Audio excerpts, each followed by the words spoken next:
In order to make this snail breathing fire effect, I first started with this green screen video of a snail.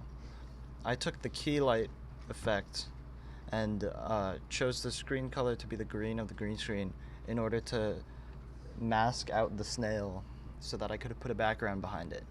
I made a black solid to put way in the background to make the background black, and I rotated a floor solid sideways so that there was a floor beneath the snail. And I wanted to do this because I wanted the snail to glow, so I made it orange, so when you cast a floor light onto this object, there's a glow around the snail on the plane of the floor. I put in this floor light, which is a parallel light, and it's also colored orange, and I did that to get the right color that I wanted with the snail glowing. In order to make the snail look fiery, I found these lava overlay pictures on Google, and I figured out how to put the track mat as the snail so that the layers were masked inside the snail.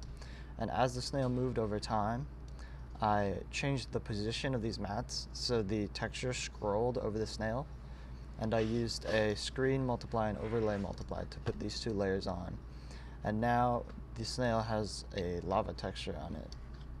In order to adjust the brightness of the snail so it fits a little bit better into the background, I made an adjustment layer that also is assigned to the snail for the track mat, and for that I just put in some keyframes for brightness and contrast in order to make the snail darker at the beginning of the video.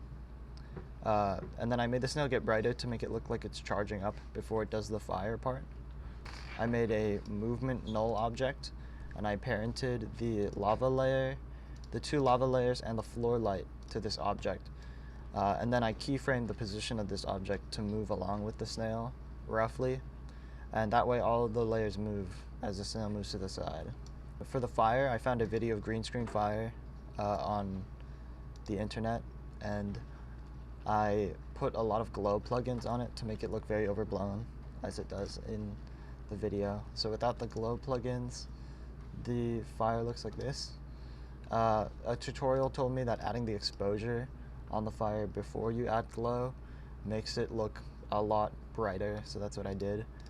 I added exposure and then a glow with a sawtooth A to B color, and that went from yellow to orange.